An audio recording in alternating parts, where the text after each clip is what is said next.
Hi, this is Anne Marie Tominik with thehollandclub.com. I came across Kelly Judkins at the Marijuana Expo at University of Central Florida. I loved her energy and the way she explained things. I had to get her on my podcast. Hi. Hi. Kelly. How are you? Yeah, I'm doing well. So tell me, what was the start of your journey in medical marijuana? Well, my journey started about 20 years ago when I used it recreational, but truly about 15 years ago when I was in a horrific motor vehicle accident. I was ejected from an F-350 and pretty much left for dead on the side of the road. I survived, but I survived with many, many injuries and lots of pain. I was on many medications at the age of 25 and not happy. So I decided to stop all the meds, the chemicals, and just do holistic. And it was a little difficult at first because I did have a lot of depression, anxiety, PTSD. But I eventually got it and figured that cannabis was the route that I wanted to take for my medicine. Was it a recommendation from a friend? No, it was my own personal recommendation, just my own research and just learning things on my own, trying to heal myself from all the injuries and what I had been through non-chemically, because I will say that my mother is an opiate addict of 30 years, so that was a big deterrent for me. So you definitely were anti-opiates because of your mom. Yeah. You saw the effects of... Yeah, I pretty much lost my mom to that, so. Oh, I'm sorry to hear I mean, she's that. back now, but, that was 30 years of my life. So that's another reason that I'm against opiates so much. Because you don't have another choice. They give you these meds, they tell you to take them, and then you become addicted, and then you lose your family. It kills the pain, but it kills everything else in between there. And people weren't educated. They didn't know that. My mom didn't know that, but I didn't know that at the time. So a lot of heartache. So after you started taking the marijuana, it was a slow process to get better, or was it? It was a slow process in the fact that I needed to find the right route of administration, the best that was for me. Because remember, I'm getting stuff on the street, I'm getting what I can get. So I really started researching what was good for me, different cannabis plants. There's 3 different types of cannabis species plants. There's a sativa, hybrid, and indica. Those are actually different species of the plant that do different things. So, people that say they get paranoid when they smoke pot, it's probably because it's a sativa and it causes anxiety. Sativas aren't made for people with anxiety. They make me paranoid too. But if I smoke a hybrid or an indica, I am okay. I'm doing good. Right. There are different strains. So that was the beginning of the process of trying to heal myself, is finding the right medicine. I read that there's 2,500 different... 5,000. Oh, 5,000? 5,000 medicinal strains right now. That doesn't count recreational, because medicinal and recreational is different. Okay. That's what I can say about that. So that's where it started, and it's just kind of evolved. I graduated and became a social worker. I graduated from UCF. Worked as a social worker for 15 years in the corporate field. Saw a lot of sick people never getting any better, but I couldn't say anything about my cannabis use. Never did I. So you really had to hide it. I did. I lived a double life. I did. Nobody ever knew I smoked cannabis, not even my closest friends at work, because I would be in fear of my career. Because I was a single parent, that was my livelihood. So I illegally did it. But my life was getting better. So you've been an advocate of cannabis for at least 15 years. At least. And so you got to the point where you got this office. So was it a struggle to get to this point? Well, it started in 2012. I started on the Yes on 2 campaign with John Morgan. I know Tim Morgan. He was a good friend of mine. I know his struggle. He was strung out on pills. His life sucked. He had all this money, this great life, but he really didn't. And when he got off that and got on cannabis, his life changed. He got married, he had a child, so that's why John became such a great advocate, because he saw the difference in Tim. We all saw the difference in Tim, from being on 4 milligrams of Xanax a day to none. Tim is the one in the wheelchair, Tim Morgan. That's who we really started Yes on 2 for, Timmy's Law. So we went out and fought and petitioned, and in 2014 we did not win. We lost by a very small percentage, which was very devastating. We worked very hard, but we knew we would win next time. So 71%. 71.3%. Oh, so okay, 71.3%. percent. And every county in this state was yes. We were at the watch party at the Bohemian, November of 2016. And I mean, I got goosebumps right now because I just was watching the yeses and yeses and yeses, and I'm like, oh, we're gonna do this.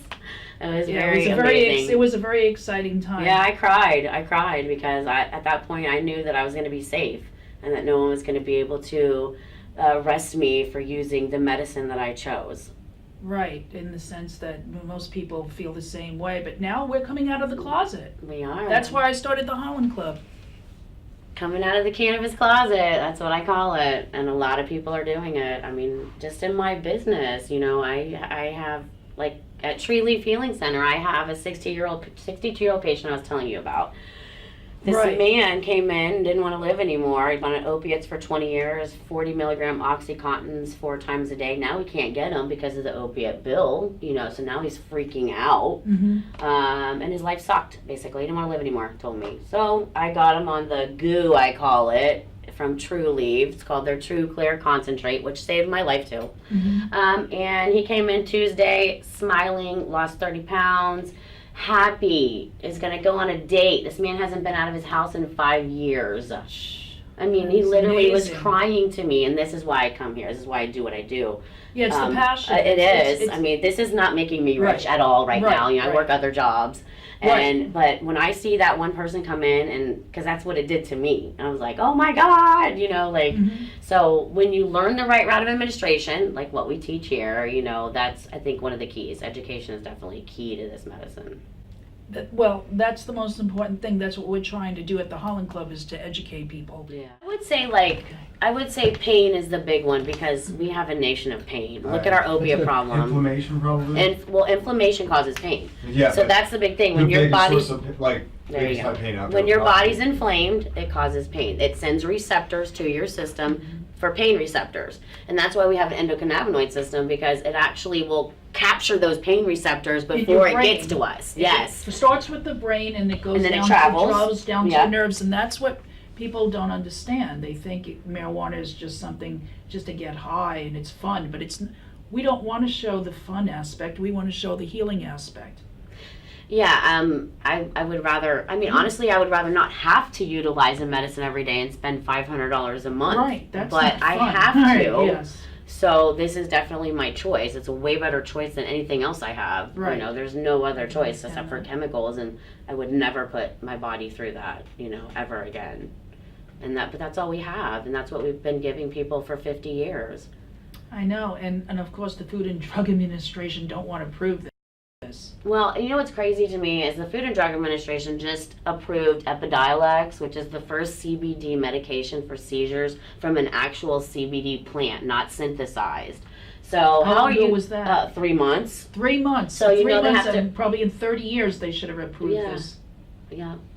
But you know what? Big Farm, GW Pharmaceuticals in England paid lots of money, and now it's approved. Well, you know something? They can't control the internet, and then they can't control the Holland Club either. And you can't patent a plant. They're trying. But they're not going to be able to. It's impossible. It's you can't. They're going to try. Everything changes from the mother plant. Yeah. No matter how subtle, yeah. Every generation changes from the mother. And that's why we need access. That's why I regulate Florida. That's why we need to be able to grow our own plants, 6 plants, 8 plants, whatever. We need to be able to produce our own medicine. You know, like we need to be able to medicate ourselves to fully capacity that we need. You know, I have patients that come from other doctors and they get like 5,000 milligrams in 70 days. That's nothing. Like a 3.5 TreeLeaf flower is 900 milligrams. I mean, I can smoke that in 2 days. So, like, that's the problem. Is that the production is not here, so therefore because supply versus demand, and that's why it's so expensive. Yes, that's exactly why it's expensive. Our access has nothing. TreeLeaf has nothing right now. As we sit here, what's today, September 6th, they have no distillate in their stores, in any store in the state. I mean, go on Facebook, you can see it. People are upset. And they have no control over that because we've been regulated so much. Do you know in Colorado, in Walgreens, they do have medical marijuana? Well, amen. They should. I mean, it's on my medicine. website. If you look at my website, you'll see that actually Colorado did approve it in Walgreens. Wow. I mean, if you look at the other states, it's been medicinally legal in California for 20 years. I mean, California is not a bad state. You go there and it's not bad. You know, I mean, Florida's actually a really bad state. I've lived here my entire life, and it's gotten worse and worse and worse. But I've noticed it's going to get better with cannabis. People are going to be healthier and have more quality of life because desperate people do desperate things. Exactly. And, we shouldn't, we're all taxpayers. We do as good people. We don't try to, do anything that's illegal. And it should be something it's just a leaf. Yeah, it's a plant. Ladies and gentlemen, it's just a leaf. I mean, there's no reason why we need to be hiding. We all need to be pushing for this in all states. And for that matter, all over the world. In India, it's commonplace to use marijuana. There's a lot of countries that are actually decriminalized, like Uruguay. Uruguay has a completely different program. They push cannabis, and they treat their drug addicts differently. And we're a nation of pharmaceuticals and laziness and things like that. But we've been taught that. It's on TV. It's everywhere. You see it on the TV, all the commercials. Oh, lyrical, but beware of this. You will die. You will die. Could include death. First of all, I'm not going to take something that at the end says you can die. Why would I put that in my body every day? I'm trying to live. It's just crazy to me. Most of my patients come in here and they're on 15 different medications, and I ask them, do they help you? Is it working? No. Are you still taking them? Yes, because my doctor told me to. And I'm like, this is insanity. Right. It is. It's insanity. We put our doctors on a pedestal, but they don't know anything else, though. That's right. They don't know anything. Or they don't want to know. Them over the we years. have. And Dr. Beloso, my doctor. They don't want to know. Well, it's become easy to... and there was a time where if you were a pharmaceutical rep and you went to the doctor's office, doctors got everything. That was a huge business. I had friends that were pharmaceutical reps. Yeah. I would never even touch that. It was the shadiest business I've ever seen in my life. Here, I'll buy you this stuff and you write our prescriptions. We don't care if they're good or not. You just fill people up with them. That's how OxyContin got started. You know that. Right. In 1999, it was marketed as 1% addictive to the doctors from Purdue. 1% addictive. It's 99% addictive. But they taught the doctors that. The doctors, so they just listened to them. Okay, all right. And they got their perks and no, these are OxyContins, okay? So straight oxycodone, no buffer, nothing. Well, just straight drugs. Most people are not aware of this, but doctors get perks from these pharmaceutical companies. Of course, absolutely. Well, that's what Purdue was doing. They made millions. And the doctors are just writing scripts. My mother was addicted to OxyContin. She took 80 milligrams 5 times a day. The doctor gave them to her like candy. And I was like, it was insane. It was insane. So they made so much money, but you know how many people we've lost? 52,000 a year. 52,000 people a year have died from opiates in the last 8 years. And most of them are just people that got sick or got injured, started taking pills, got addicted, lost their families, went to heroin because they can't get the pills anymore. I've seen it time and time again. And it's very sad. That's right. But they're just not educated. How many people died from cannabis? 0. You can't. It's impossible. There's no CB1 and CB2 receptors in your brainstem. Your lungs will really fail before you even reach. You can't. It's impossible. You can't die from cannabis. There's no receptors in your brainstem, and that's why you die from opiates. Is because it floods your brainstem. You go to sleep and you don't wake up. Your brain does not wake up. So there's nothing for cannabis to bind to your brainstem. And that's why so many, that's movie why stars. You can't die. They get addicted to this, and they don't even know that they're addicted. Oh, absolutely. Absolutely. I have friends that have been addicted and didn't know they were addicted. I'm like, what the hell happened? I have a friend that lost everything. So successful. He was a professional dirt bike rider, got injured really bad, started on OxyContin, was a great window tinner, lost everything. Has nothing.